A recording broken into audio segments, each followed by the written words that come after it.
Suspense. And the producer of radio's outstanding theater of thrills, the master of mystery and adventure, William N. Robeson. Tampering with time has been an ambition of man since he first realized how inexorably he is time's slave. At this time of the year, although we have even less time on our hands, time is much in our minds. We make a magic ritual of New Year's Eve when we suppose we can flush away all our past impurities and begin afresh at that magic hour of midnight on the 31st of December. But suppose we couldn't. Suppose the 31st of December were not the end. Listen then as Mr. Frank Lovejoy stars in The 32nd of December. And now, The 32nd of December, starring Mr. Frank Lovejoy, a tale well calculated to keep you in suspense.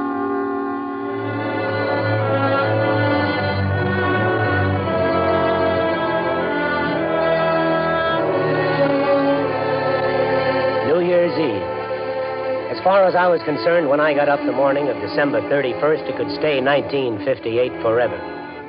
The only trouble is time doesn't work that way. Time is a downhill ride in a car with no brakes. You can't stop it even if your life depends on it. And mine did. Joe, your breakfast is getting cold. I'm coming. All I have time for is a cup of coffee anyway. What is this, milk? Don't we ever have anything but milk to put in the coffee? You know we can't afford cream these days. We can hardly afford to eat. Molly, you'll be wearing mink yet. Just give me a little more time. Yeah, you've been saying that ever since we got married. Well, sooner or later, Molly, I'm going to make it. By the way, honey, let me have your ring. Why? Well, you said the diamond's loose. I'll drop it at the jeweler's on my way to the office. Oh, we can't afford to get it fixed now. Molly, that's an expensive ring. We can't afford not to take care of it. Joe, have you been gambling again? Oh, now, Molly, I told you, I'm all through with that. You told me the same thing just before you pawned your watch. And the cufflinks I gave you on our first anniversary. I'm not going to pawn your engagement ring. Now, let me have it. I'll pick it up on my way home tonight. Well, all right, but, Joe... What? Remember, it's very precious, at least to me. Sure, I've been gambling again. I was in the hole bad. The boys wanted to pay off by midnight, and this time they weren't going to take no for an answer. If I couldn't raise the dough on Molly's ring, I didn't know what I'd do.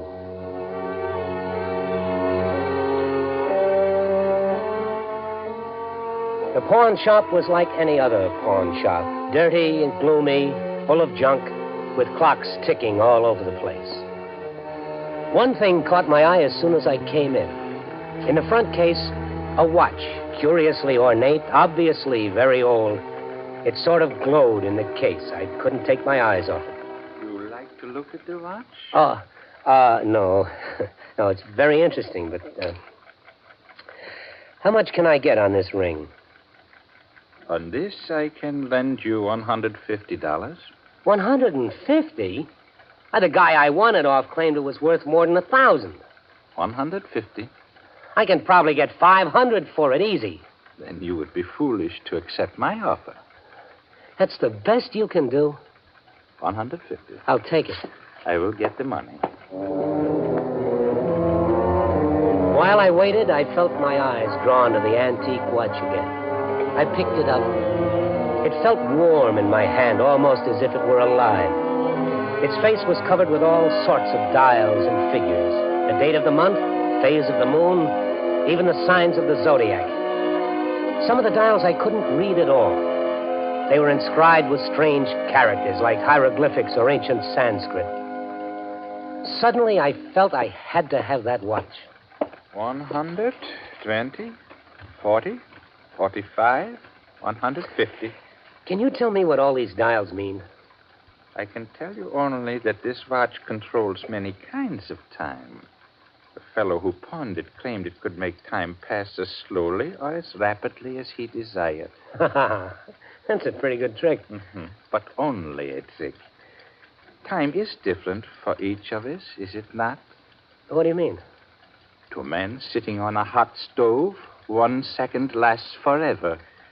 But to a man making love, forever is only a second. Yeah, I see what you mean. How much are you asking for the watch?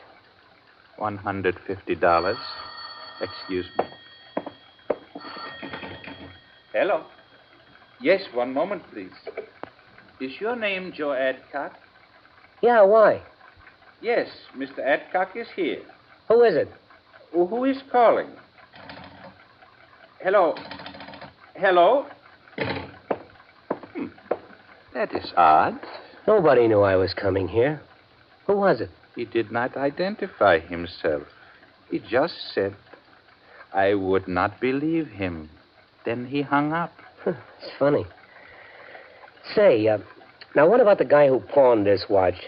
Any chance of him wanting it back? No, Mr. Adcock.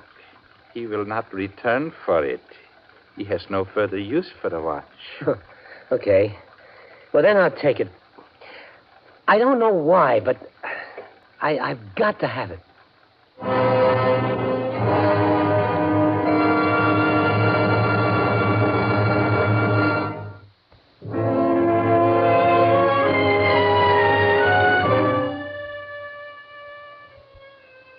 I had no business buying the watch. It was a crazy thing to do. I hadn't walked more than a few steps from the pawn shop when I learned just how crazy. Hold it, Adcock. Well, who are you? Just one of the boys. What do you want? A little talk. Private. In the alley here. But I don't have In the alley. Ow, my arm. You got the grand, Adcock? I got until midnight to get it. Yeah, that's right. The boss just wants me to make sure you don't forget. Like last time. Oh, I won't forget, I promise. I'll be waiting for you at midnight. Right here by the pawn shop. Oh, and one more thing. So what is it? This. Oh, That's just to make sure you don't forget. If you don't show up with the dough, there ain't going to be no New Year for you. You understand? yes, I understand. Good. See you at midnight. I had to get back the 150. Maybe I could make a fast killing at the track with it, or something. I had to get it back. Oh, back so soon, Mr. Adcock? Yes, I made a mistake. We all make mistakes. That is life. Look, I've got to have that money back. Here's your watch. My watch, Mr. Adcock? This is your watch. You bought it. But I don't want it. I want the money. A deal is a deal. But you don't understand. It is you who do not understand, Mr. Adcock. To sell the watch, you must find a buyer. I am not buying. Look, you got to help me. Well, will you take the watch and pawn? Of course. That is my business. Well, how much can I get for it? $5. $5? Just a few minutes ago, I paid $150 for it. It is unfortunate that I do not value it so highly now. $5? No, thanks. $5 wouldn't help me. I had to have money, big money. My only chance now was to try to borrow it. I know you've had an account here for years, Mr. Adcock, and of course we like to do what we can for our regular customers, but unless you have some collateral... Well, what kind of collateral? Oh, stocks, bonds, real estate. If I had that kind of stuff, I wouldn't need the loan. 500? Joe, you're crazy. Hey, bartender, another beer. All right, Harry. Make it a C note. Anything. Yeah, well, what about the C note you borrowed last August? Oh, I'll pay you back. Honest. Yeah, I heard that last August. Oh, Harry, how long have you known me? 10 years, I guess. All right, 10 years. Doesn't it count for anything? For a C note, it don't. Oh, but Harry. No.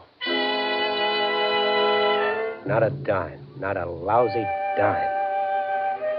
Only one thing left to do.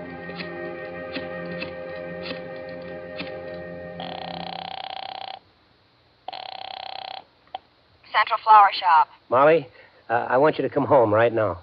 Joe, aren't you at work? No, I'm home. What's the matter? Are you sick? I'm all right. Just come home and hurry. Joe, what's wrong? We've got to get out of town. Fast.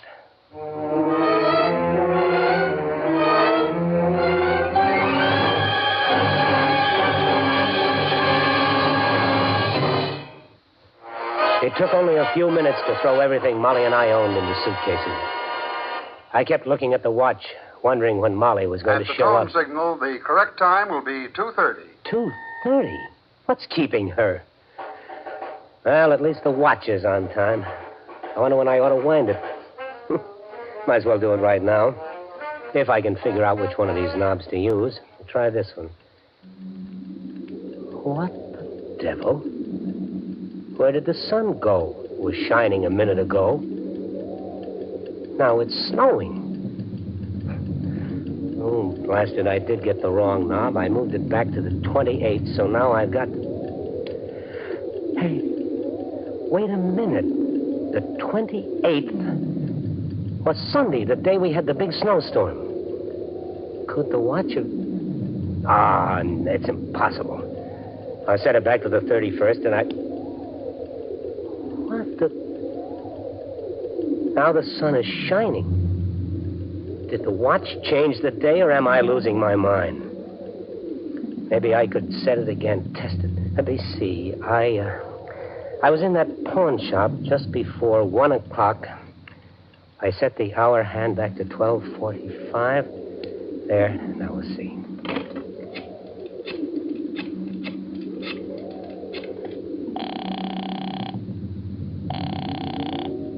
Hello?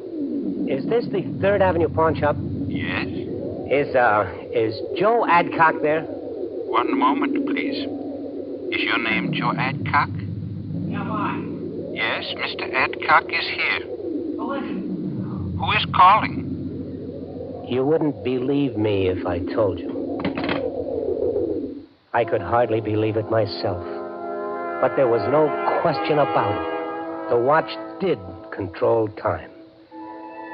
Once I'd grasped that fact, I began to realize its implications. For the first time in my life, I could have all the time I needed, all the time I wanted.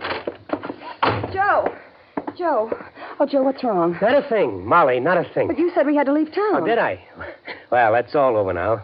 Joe, what are you talking about? I'll probably lose my job Now, don't get excited. Well, I might as well tell you the whole story. I lied to you about the gambling, Molly. I'm $1,000 in debt. I've got to pay off by midnight, but... You pawned my ring, didn't you? But now, don't worry. I'll get it back. You lied to me. I said I'll get it You back. had no right to pawn it. It's mine. I want my ring, All Joe. right, I'll get it. Now, right now. I haven't got time now. I've got to get back to the bank before it closes. Get my ring, you promised. Will you quit nagging me about your blasted ring? Let me get back to the bank. We'll have enough money to buy you a dozen rings. Joe, what are you going to do? I'm going to rob the bank. What else? I had the watch figured out right. Robbing the bank would be as easy as taking pennies from a blind man. It was 2 minutes to 3 when I walked into the bank and headed for the vault. Oh, hello, Mr. Adcock. Back again, I see. Yeah, I've got to get into my safety deposit box. Certainly. Go right ahead.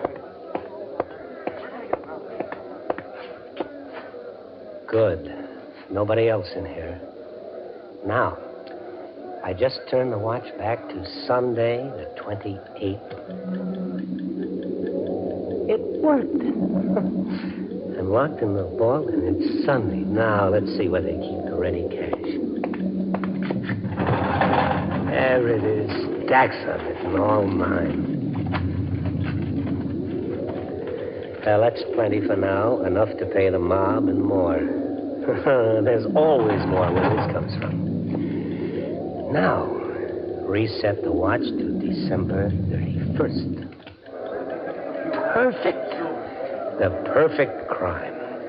All I have to do is get out of here without letting them see the money. Mr. Adcock, Yes? a happy and prosperous New Year to you, sir. Oh, thanks. Thanks a lot.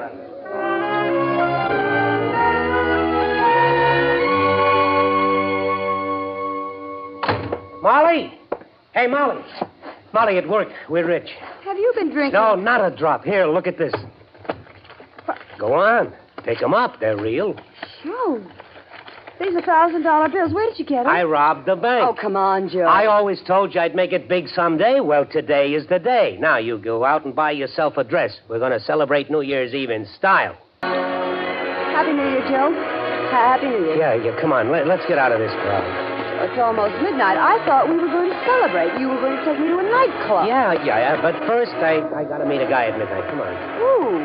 A guy. I got to pay off that gambling debt. Well, where are you meeting him? It's just a block away in front of the pawn shop. The pawn shop.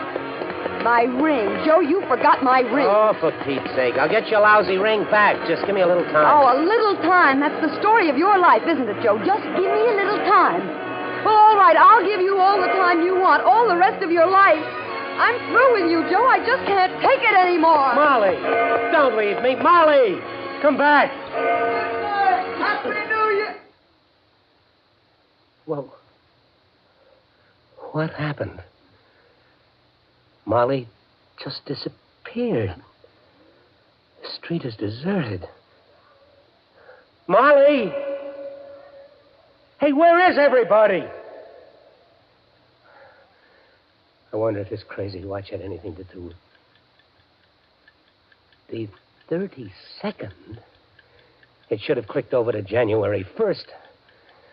Oh, no wonder everybody disappeared. There isn't any 32nd of December. I'll just reset it. It's stuck. It won't budge. Oh, it's got to move. It's just...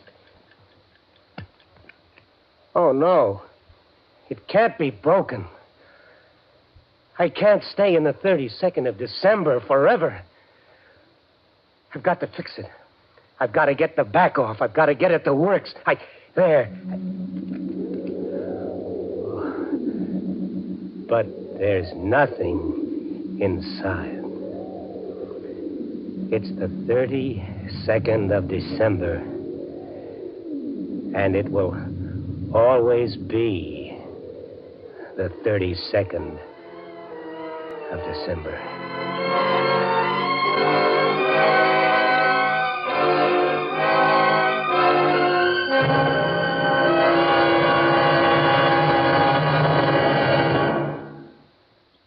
Suspense, in which Frank Lovejoy starred in William N. Robeson's production of The 32nd of December, written by Morris Lee Green and William Walker. Supporting Frank Lovejoy in The 32nd of December were Joan Banks, Barney Phillips, Sam Pierce, and Norm Alden. Listen again next week when we return with another tale well calculated to keep you in suspense.